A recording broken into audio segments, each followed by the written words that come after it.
Baba Batra, Perek Bet, Mishnah Yud. 10th Mishnah in the second chapter of Mishnah Baba Batra. We'll continue to talk about halachot, where you have to distance yourself in order not to cause damage.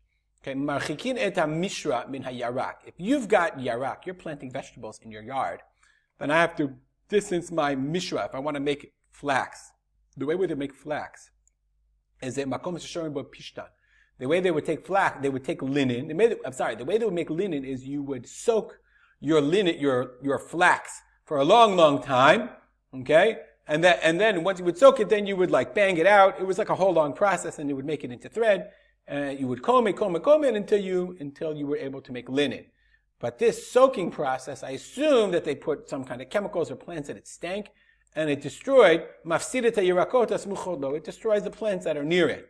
So therefore, if you've got a garden at the edge of your plot, I can't go ahead and put my mishra, put my flax pot, my flax soaker right next to there. Ve'eta kreshin min habitzalim. If you've got onions, I want to grow kreshin. Kreshin, I didn't know what that is. Look at the Jastro.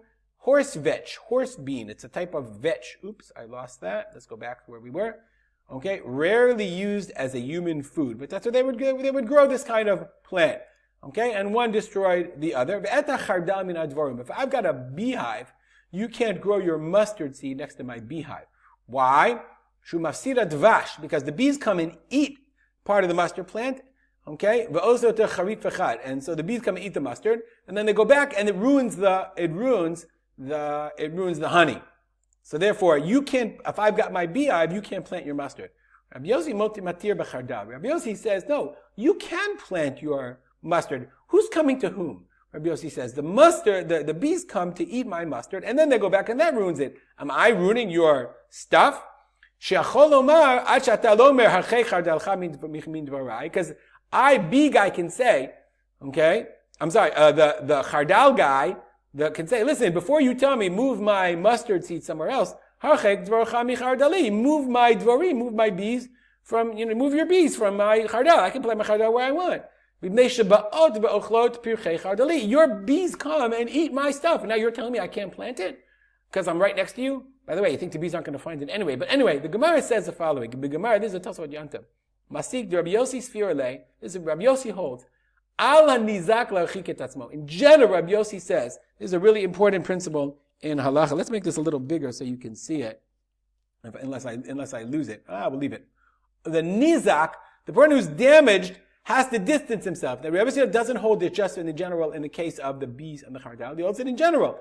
If the damage is immediate, that's gemazik. But here the damage is not immediate, damage is over time.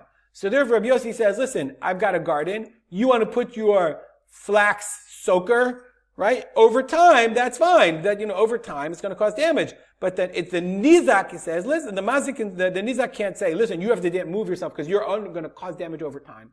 Rather, the nizak has to move himself, not the mazik. The Chachamim say, no, the mazik has to move, even though it's over time, not the nizak. And the Rabbi Yossi says, matir b'chardal and everything else. The nizak can also. So why does it say chardal, the Gemara says?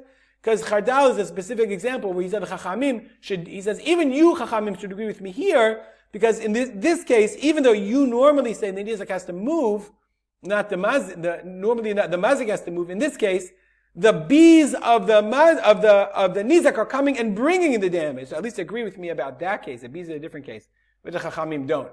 Now, unless we say halachak Rabbi Yossi, we paskin like Rabbi Yossi, and we paskin that the person who's being damaged, if it's subsequent, if it's damage over time, he's got to move, and not the guy whose stuff is causing the damage. All right, we'll stop here.